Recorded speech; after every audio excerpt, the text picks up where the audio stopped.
ඔන්න ඉතින් එකෝමත් එක ගමක බොහෝම ලෝභ ගම යුවලක් වාසය කළා. හැබැයි ඉතින් මේ දෙන්න මොන වගේද කියලා කටාව අහන ඔයාලට තේරුම් ගන්න පුළුවන්.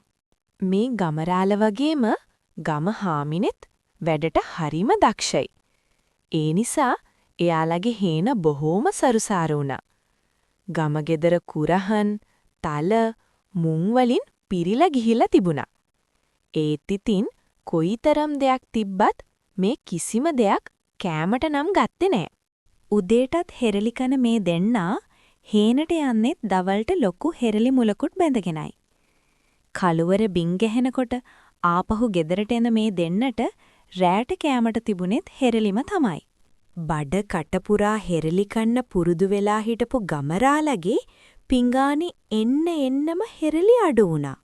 හෙරලි කෑලි 2-3ක් කාලා දවස පුරා ඇඟ වෙහෙසලා වැඩ කරන්න බැරි නිසාම එක දවසක් ගම හාමිනේගෙන් ගමරාල මේ ගැන අහලා බැලුවා. ඔහේ කියන කතාව ඇත්ත තමයි. ඉස්සර හෙරලි ගෙඩියක් 2ක් තම්බන මුට්ටියේ දැන් තම්බන්න පුළුවන් මදුළු කෑලි 2-3ක් විතරයි. ඉස්සිස්සර හෙරලි ගෙඩියක්ම තම්බන මුට්ටිය පස්සෙන් පහු වෙනකොට කුඩා වෙලා වගේ. ඒක ඇත්තටම වෙන්න පුළුවන් දෙයක්ද හාමිනේ? මුට්ටිය එන්නෙන්නම කුඩා වෙන්නේ කොහොමද? කුඩා වෙලා තමයි. ඔහෙට ඉතින් සැකයක් තියෙනව නම් බලන එකයි ඇත්තේ.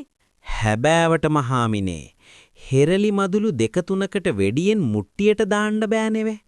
මේක නම් මටත් හිතා ගන්න බැරි දෙයක්. ගමරාල පුදුම වෙලා දස අතේ කල්පනා කරන්න පටන් ගත්තා. මෙහෙම කල්පනා කරපු ගමරාල ගම හාමිනේ දිහා බැලුවා.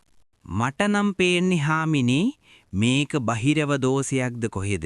හාමිනේ මොකද ඒ ගැන හිතන්නේ? ගමරාල ටිකක් බය වෙලා වගේ ගම හාමිනේගෙන් මේ ගැන ඇහුවා. අනේ මේ මොන විපතක්ද? ඉතින් අපි මේකට මොකද කරන්නේ ගම මහත්තයෝ? අපි මේකට සාස්තරයක් අහමු. හෙට උදේම දේවාලයට ගිහින් කපුරාල මුණ ගැහිලා සාස්තරයක් අහලා බලමු. ගමරාල බොහෝම කල්පනාවෙන් මෙහෙම කියද්දී ගම හාමිනේත් මේ වැඩේට එකඟ වුණා. පසුදා උදෑසනින්ම ගමරාලයි ගම හාමිනේ ලෝභකම් පැත්තකින් තියලා පඬුරුත් අරගෙන කපුරාල මුණ ගැහෙන්න දේවාලෙට යන්න පිටත් උනේ ඇටි කුකුලා බුග්ගාන හඬත් එක්කමයි. ඔන්න ඉතින් දේවාලෙට ආපු ගමරාලයි ගම හාමිනේ පඬුරු එහෙම පූජා කරලා කපුරාලට තමන් ආපු කාරණේ පැහැදිලි කරලා දුන්නා. ගමරාලගේත් ගම හාමිනේගේත් නුවණ තේරුම් ගත්ත කපුරාල තමන්ට ගජවාසියක් වන බව දැනගෙන මෙහෙම කිව්වා. මේක බහිරව දෝෂයක්. දෝෂය අරින්න නම් ඉතින් යාගයක් කරන්නම වෙයි. දෙවියන්ගේ කීම අහක දාන්න බැරි නිසාත් කොහොම හරි බහිරවයා එලව ගන්නත් උවමනා නිසා කපුරාලට ආරාධනා කරපු ගමරාලයි ගම හාමිනේ ගෙදර ගිහින් අවශ්‍ය කටයුතු සූදානම් කළා. යාගය කරන්න ආපු කපුරාල ඉස්සෙල්ලම හෙරලි තම්බන්න ගන්න මුට්ටිය ගේ මෙදින් තියලා වතුර පිරෙව්වා. ඊළඟට මල් බුලක් තටුව හදලා මල් පහන් හඳුන් කූරු එහෙම සකස් කරලා මහා රෑ යාගය පටන් ගත්තා. පාන්දර ජාමයේ වෙනකොට යාගය බොහෝම ජයටම කෙරීගෙන ගියා.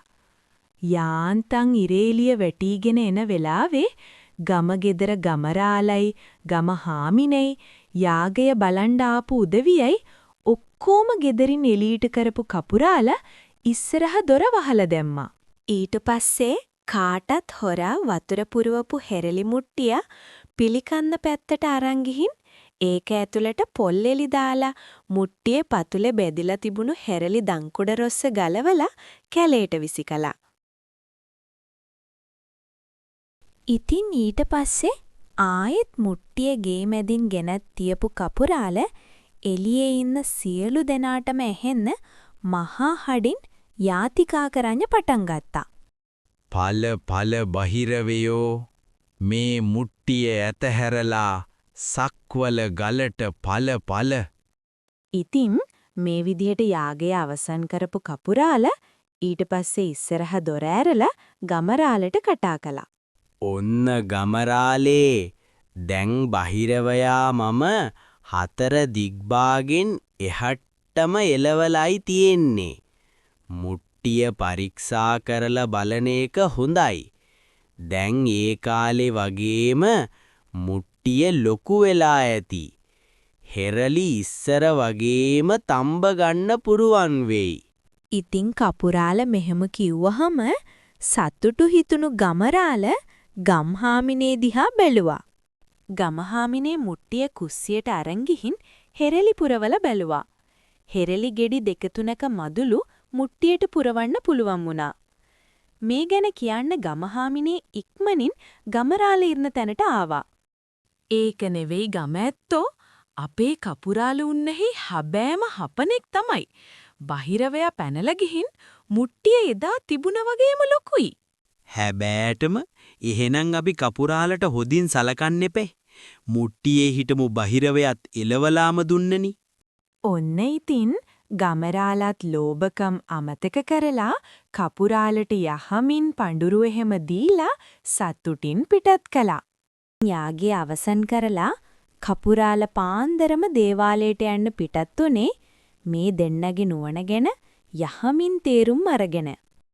ඉතින් මේ ලස්සන ජනකතාව ගැන ඔයාලගේ අදහස් අපිට කියන්න. ආයෙත් ලස්සන ජනකතාවකින් නැවත හමු වෙමු.